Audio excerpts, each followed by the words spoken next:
Halo pemirsa, salam sehat untuk kita semua. Jumpa lagi bersama saya Feza dalam program Teras Negeri. Program Teras Negeri ini bisa Anda saksikan di kanal YouTube Tempo.co serta saluran digital TV Tempo. Tamu saya hari ini adalah Wali Kota Padang Panjang, Bapak Fadly Amran. Halo, apa kabar Bapak? Kabar baik. Semoga sehat selalu. Terima kasih sudah banyak. datang. Terima kasih atas Tempo. undangannya. Sama-sama Bapak. Semoga Iya. menyenangkan ya Pak ya. datang ke Alhamdulillah. sini. Alhamdulillah. So far so good. So far so good. Baik, sebelum memulai ngobrol-ngobrolnya, saya akan membacakan profil singkat Wali Kota Padang Panjang Bapak Fadly Amran. Fadly Amran lahir di Padang 9 Februari 1988. Beliau adalah seorang pengusaha dan politikus Indonesia dari Partai Nasdem yang menjabat sebagai Wali Kota Padang Panjang sejak 9 Oktober 2018. Kota Padang Panjang dikenal sebagai Kota Serambi Mekah yang saat ini dipimpin oleh Wali Kota Fadly Amran. Mengusung visi menjadikan Kota Padang Panjang sebagai kota bermarwah, Fadly Amran dan Wakil Wali Kota Asrul memiliki 3 misi dalam pembangunan. Pemerintah Kota Padang Panjang menerima penghargaan Badan Kepegawaian Negara Award 2023 pada 22 Mei 2023 untuk 3 kategori. Selama pandemi COVID-19, Kota Padang Panjang meraih peringkat pertama nasional untuk pelaksanaan pemberlakuan pembatasan kegiatan masyarakat atau PPKM. Lalu bagaimana pemerintah Kota Padang Panjang mampu meraih berbagai penghargaan tersebut dan mendorong perkembangan daerahnya?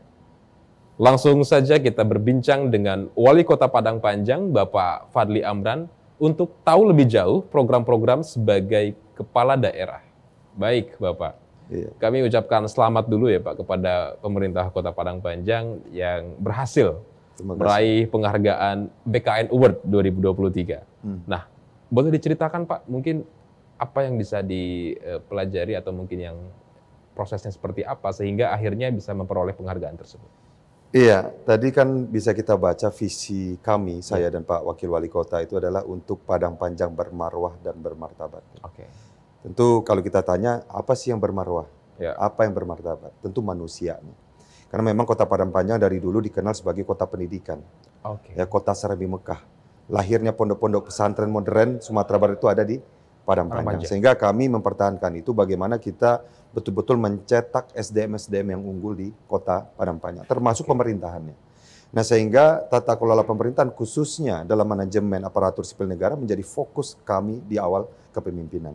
Oke. Saya bersama-sama dengan Bapak Wakil Wali Kota berkali-kali bertemu dengan KSN, Kemendagri, Menpan RB, karena bagaimanapun yang akan melahirkan inovasi, Oke. yang akan bekerja dan tentunya melahirkan prestasi adalah bapak-bapak dan ibu-ibu kita yang mengabdi di Kota Padang Panjang. Ya. Sehingga alhamdulillah sekarang ini sudah diapresiasi secara nasional. Tidak kali ini saja kita dihargai penghargaan tingkat nasional terbaik begitu ya dalam kelola manajemen ASN. Karena saya mempercayai tanpa ada betul-betul reformasi birokrasi, tanpa ada komitmen atau keikhlasan dalam bekerja, ini mustahil akan kita dapatkan hasil yang memuaskan seperti alhamdulillah. Saya rasa pun juga ini yang kita tuai ya, tapi prosesnya yang paling penting. Ya. Jadi kita menghargai betul, kita sangat berterima kasih kepada pemerintah pusat merekognisi kita dalam penghargaan PPKM terbaik, regional Sumatera dan lain-lain. Tetapi yang paling penting adalah prosesnya. Prosesnya apa? Betul-betul bagaimana kita menetapkan prinsipnya. Jadi saya kan satu periode cuma 5 tahun. Ya. Kalau ditanya sama masyarakat, apa yang sudah Bapak lakukan? Ya.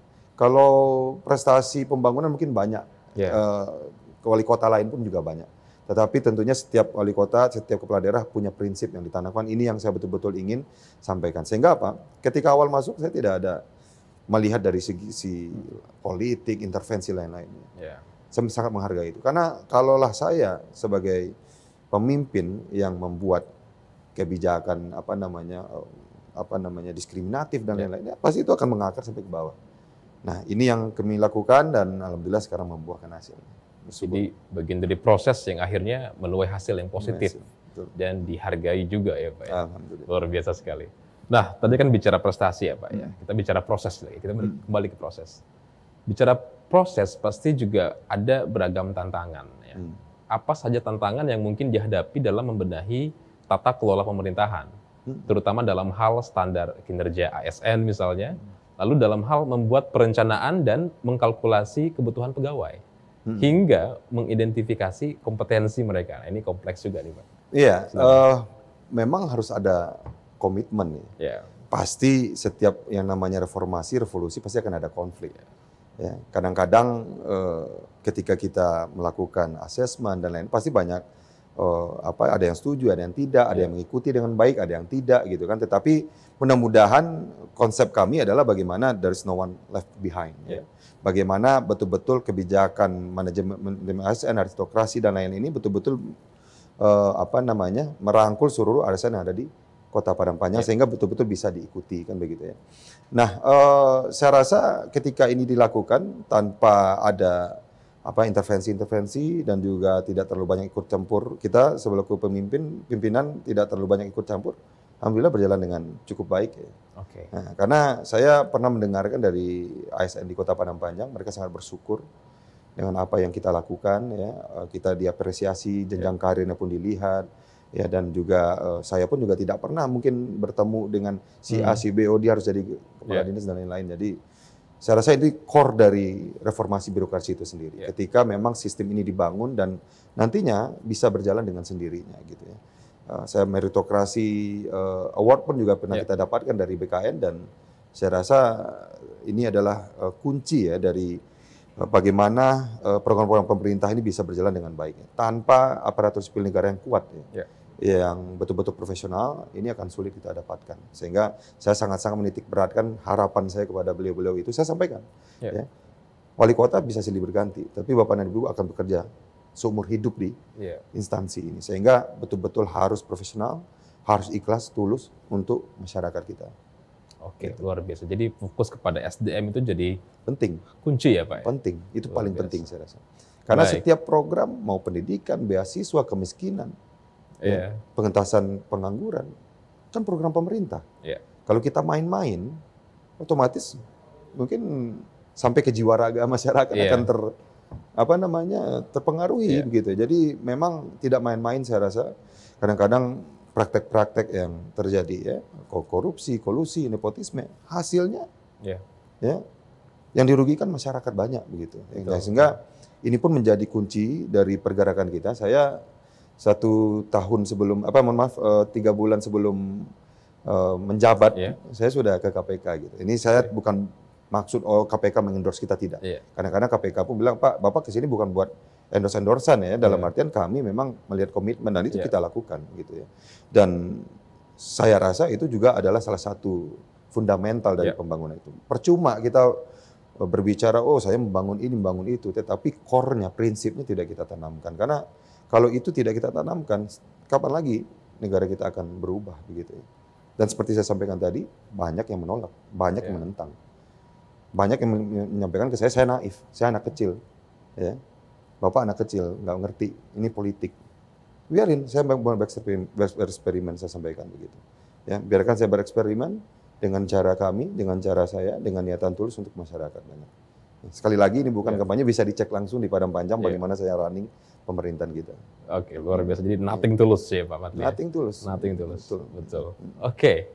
Nah, kita bicara terkait dengan ASN lagi nih Pak. Bagaimana respon para ASN saat Bapak menerapkan tata kelola pemerintahan atau treatment yang cukup berbeda Pak? Apa respon mereka Pak? Jadi sebenarnya mungkin lebih pas kalau beliau-beliau itu yang menjawab ya. Kalau saya kan agak bias kan ya. Tetapi saya pernah waktu itu salah seorang kepala dinas saya diangkat menjadi kepala dinas provinsi. Oke. Jadi baru 8 bulan waktu itu. 8 bulan tapi beliau sudah minta pindah untuk ke provinsi. Saya sampaikan, kalau Bapak-Bapak naik, apa alasan saya untuk menghambat? Tidak ada masalah. Kalau naik ya, tapi kalau misalnya satu level ngapain, mending di sini saja kan. Tapi kalau naik ke provinsi, mudah-mudahan bisa memperhatikan Kota Padang Panjang dari provinsi. Saya tanya, Pak, Bu, satu orang sebenarnya, tapi saya mau Bu, apa sih kesan-kesannya di Padang Panjang? Ada nggak input buat saya? Kan supaya saya bisa menjadi evaluasi di saya pribadi sebagai pemimpin gitu. Ada yang saya rasa beda Pak. Apa itu? Di sini terasa sekali competitiveness dari segi berjuang untuk prestasi-prestasi dinas kita. Terasa Pak. Jadi istilahnya ruangnya sangat terbuka untuk kekreativitasan gitu. Ya. Oke. Karena memang seperti saya sampaikan tadi, saya sangat percaya beliau-beliau itu adalah champion-champion di kota saya. Ngapain saya harus selalu mengintervensi? Ya. Oh, apalagi berpolitik begitu ya. Saya malah sampaikan, saya pernah ketemu Bapak Ibu Kepala Dinas nggak sebelumnya? Ada nggak janji-janji politik saya? Nggak ada kan? Saya minta ya kerja aja dengan baik begitu. Dan alhamdulillah itu terasa. Karena tanpa kondusivitas lingkungan itu tidak akan mungkin terjadi juga. Apalagi kalau ada intervensi-intervensi, harus, mohon maaf ya, ada yang cari duit, ada yang cari itu, dan lain-lain. Percuma, mau kita ngomong apapun, ya, munafik kan.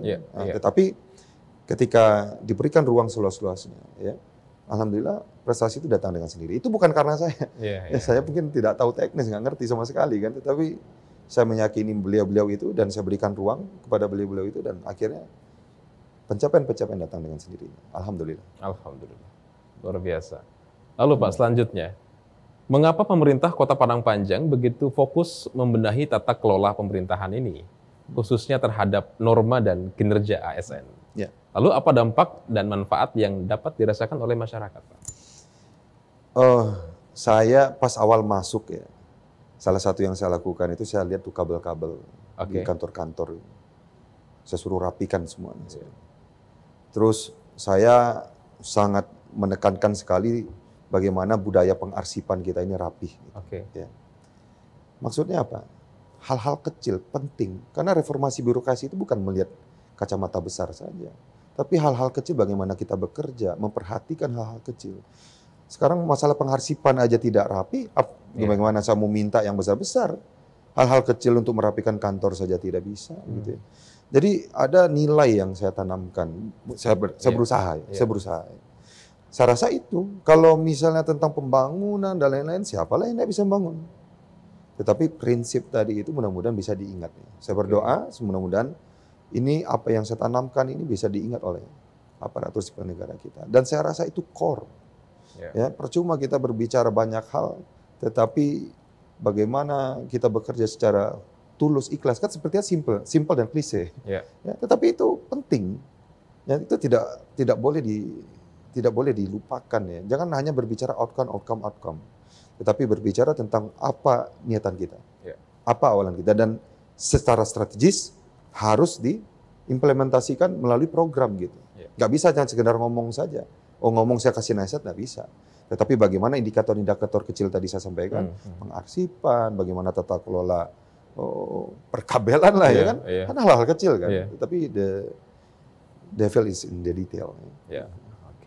Setuju sekali. Jadi berawal dari hal kecil ya Pak untuk mencapai hal yang besar. Betul Pak. Nah, selanjutnya nih Pak, pemerintah Kota Padang Panjang juga sukses menerapkan PPKM selama pandemi COVID kemarin ya. Lalu masyarakat mematuhi berbagai aturan, pencegahan penularan dan lain sebagainya.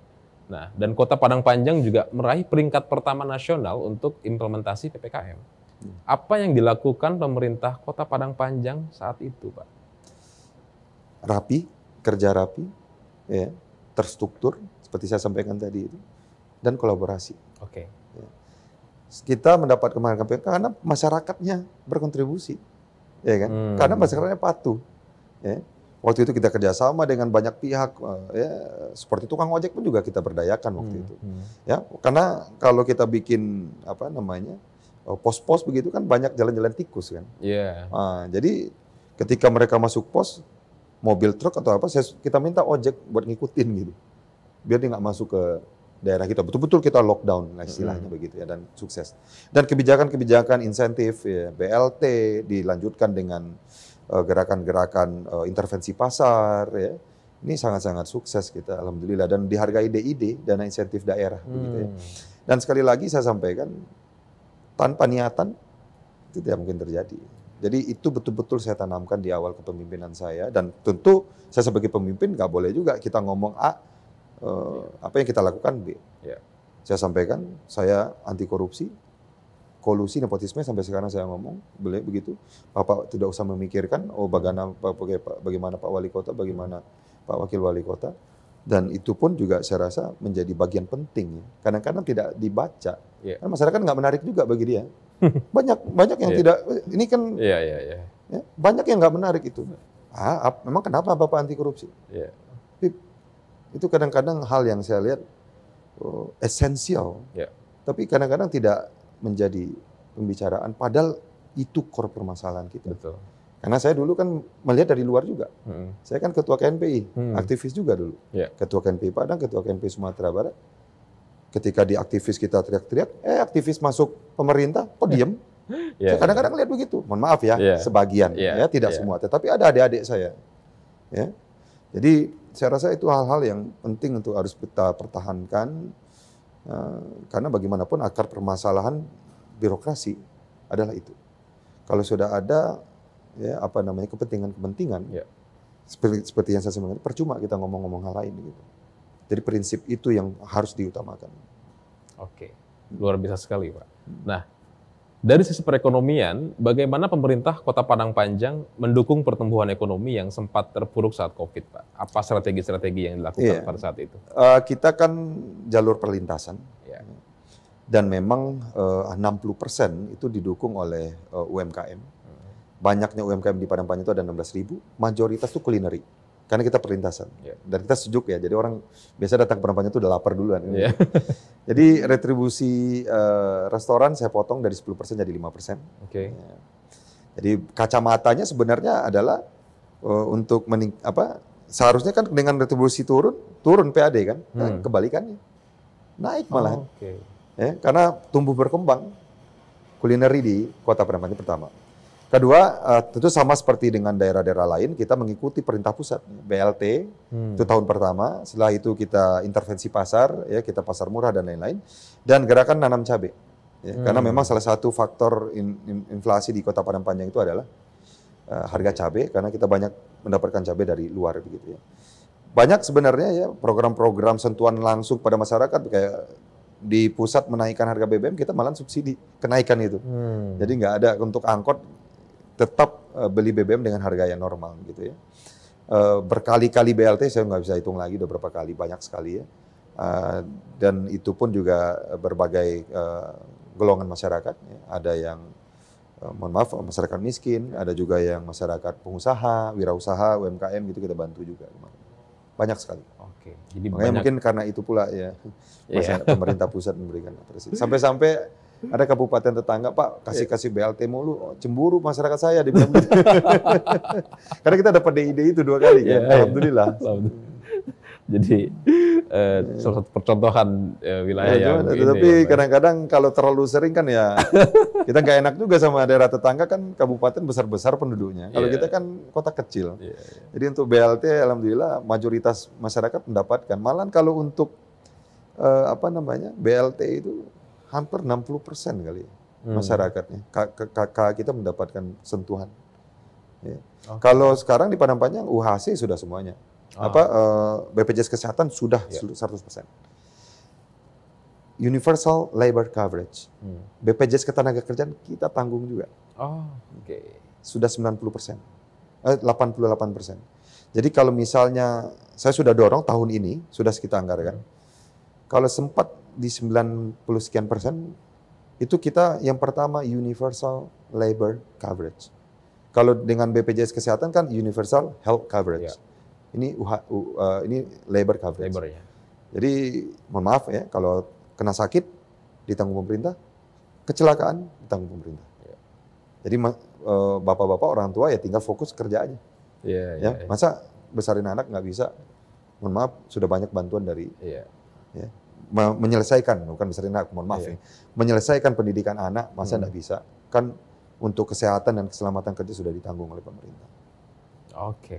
Terima kasih, Pak. Nah, selanjutnya, Pak, apa saja potensi perekonomian yang didorong oleh pemerintah untuk menjadi motor pertumbuhan dan kesejahteraan masyarakat ya? Dan upaya apa yang bisa mendorong potensi perekonomian tadi? Memang kita sangat menitik beratkan perekonomian itu di skala kecil dan menengah. Nah, sehingga yang kami lakukan adalah membuat program rumah wirausaha.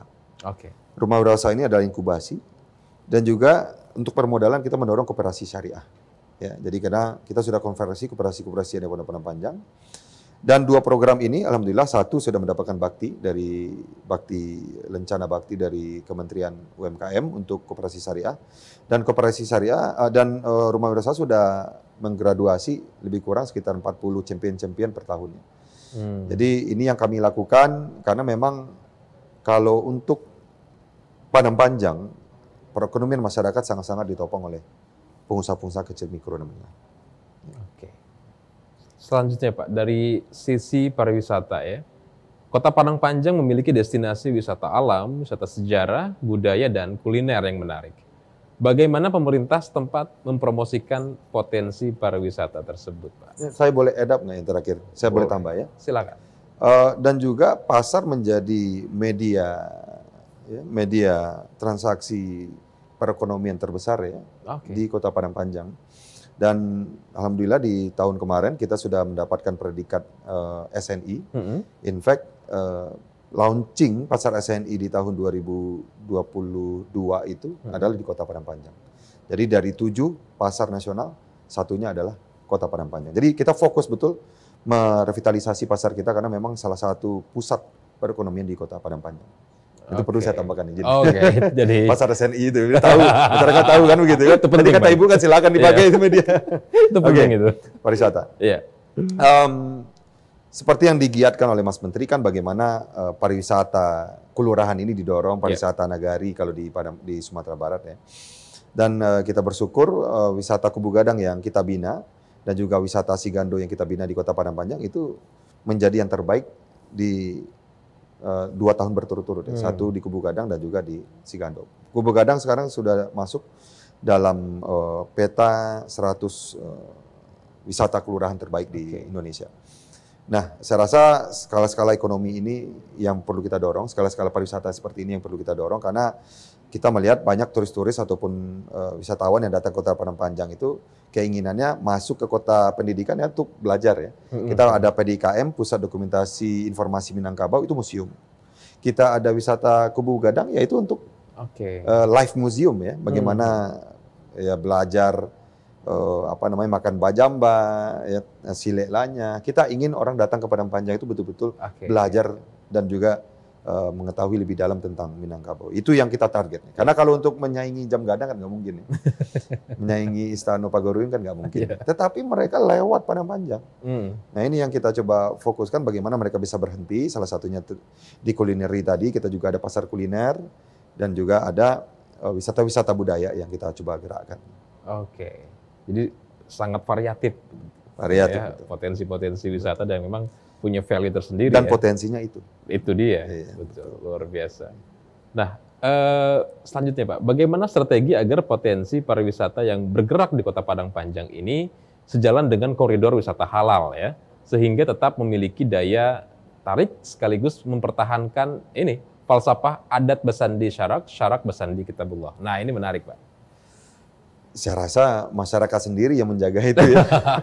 Kalau Kota Padang Panjang, kota Seremi Muka Alam, alhamdulillah ya. Jadi wisata-wisata kita sudah terjamin halal lah. Tetapi maksudnya wisata halal ini kan bukan hanya tentang halal saja, tapi standarisasi, ya, tentang perlengkapan infrastruktur dan lain-lain. Dan itu ongoing progress yang mungkin saya rasa tetap harus kita kita jalani.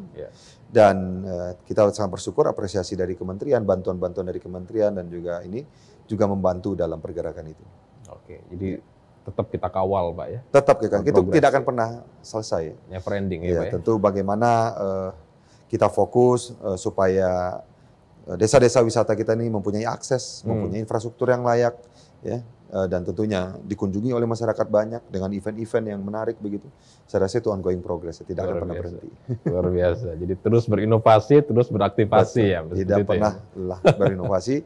Seperti slogan kita, karena kita 2 tahun berturut-turut mendapatkan Innovation Government Award dari Kemendagri, slogan saya adalah Balomba Inovasi. Berlomba inovasi. Jadi berlomba. Jadi OPD harus berlomba. Berlomba untuk kebaikan kan nggak ada masalah. Betul. Luar biasa sekali. Terima kasih Mas. Terima kasih. Baik Pak Fadli, kita tidak terasa sudah ada di penghujung acara ya. Saya ingin mempersilakan kepada Bapak untuk memberikan closing statement ya, atau harapan mungkin sebagai Wali Kota Padang Panjang demi kemajuan Padang Panjang. Silakan Pak. Mungkin bukan closing statement ya, Kota Padang Panjang, Kota Pendidikan, ayo Bapak dan Ibu, kalau anak-anaknya ingin sekolah di sekolah top Sumatera Barat, datang ke Padang Panjang, sekolahkan anak di Padang Panjang. Kalau mau makan kuliner, mau berwisata, pendidikan, budaya, ayo datang ke Kota Padang Panjang. Makasih. Itu Oke, saja luar closing biasa statement. sekali. Promosi bukan closing statement. It's okay, itu poinnya Pak. Itu poinnya. Baik, terima kasih Bapak. Pemirsa, Teras Negeri akan kembali berbincang dengan sejumlah kepala daerah yang tentunya banyak memberikan inspirasi demi kemajuan negeri. Saya Feza Aditya beserta kru yang bertugas pamit undur diri dan sampai jumpa.